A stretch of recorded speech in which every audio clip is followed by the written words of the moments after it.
ඔන්න දුවේ පුතේ කතන්දර පැයක් ඔයාලා වෙනුවෙන් ඌව පළාත් පුස්තකාල සේවා මණ්ඩලය විසින් ක්‍රියාත්මක කරලා තියෙනවා.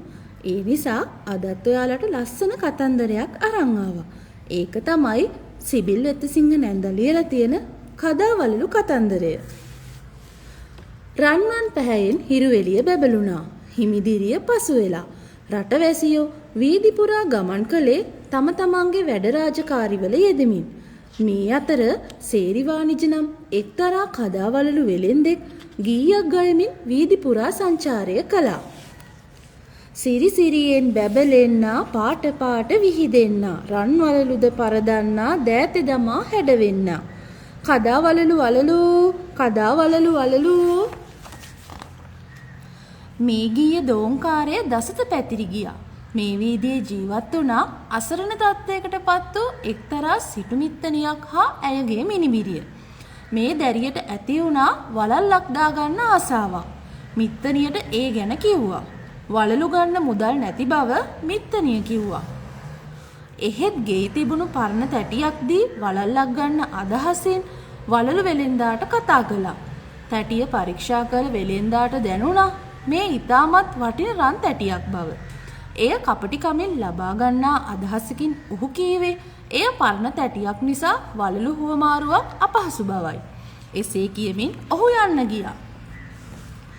මද වේලාවකට පසුව තවත් වෙලෙන්දෙකුගේ කටහඬක් මතුවුණා. වලලු වලලු සිත් නලවන ඇස් පිනවන ලපටි ලඳුන් අගේ කරන වලලු වලලු. මිත්තනිය ඒ දෙවෙනි වෙලෙන්දාට කතා කළා. තැටිය අරගෙන වලලු දෙකක් දෙන ලෙස කීවා. මේ කදාවල්ලු වෙරෙන්දා කච්චපුටයි. ඔහු තැටිය සෝදිසි කරමින් කීවේ මේ ඊටමත් වටින රන් තැටියක්. මේකේ වටිනාකමට ගැලපෙන තරමට මා ළඟ වලලු නැහැ. මේ මුළු වලලු කූඩයත් මා අත ඇති රන් පවුම් 500ක් මා දෙන්නම්. ගඟෙන් එගොඩ වීමට පමණක් මුදලක් මා අරගෙන යන්නම්. ඔහු රන් තැටියත් රැගෙන යහපත් ලෙස යන්න ගියා. මේ අතර පළමුවෙනි වෙලෙන්දාවෝ සේරි වාණිජ ආපහු පැමිණියා. කෝ ගේන්න අර රන් තැටිය එක වලල්ලක්වත් දෙන්න. ඔහු කීවා. එවිට මිත්තනිය කීවේ වෙන වෙලෙන්දෙකුට අපි තැටිය දීලා වලලු ලබා ගත්තා කියයි.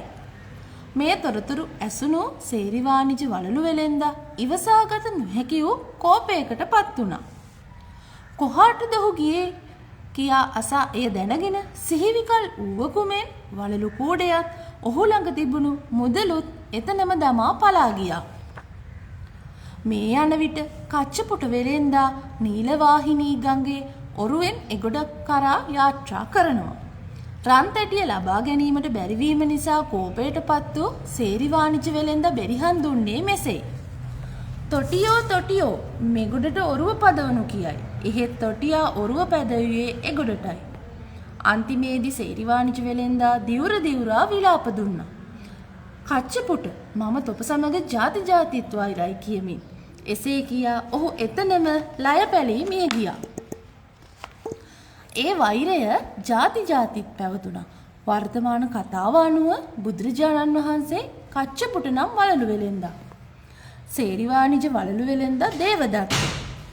මේ බුදුරජාණන් වහන්සේ කෙරෙහි දේවදත්ත ආරම්භ කළ පළමුවෙනි වෛරයයි. අධික තණ්හාව විනාශයට හේතුවකි. ආශාව මහා පවකි. සිතකට සතුරෙකි. මේ සසර නැති තැනක මිතුරුකම රජ කරති. ඉතින් දුවේ පුතේ අධික තණ්හාව කියන්නේ විනාශයට හේතුවක්. අධික තණ්හාව කියන්නේ හොඳ දෙයක් නෙමෙයි.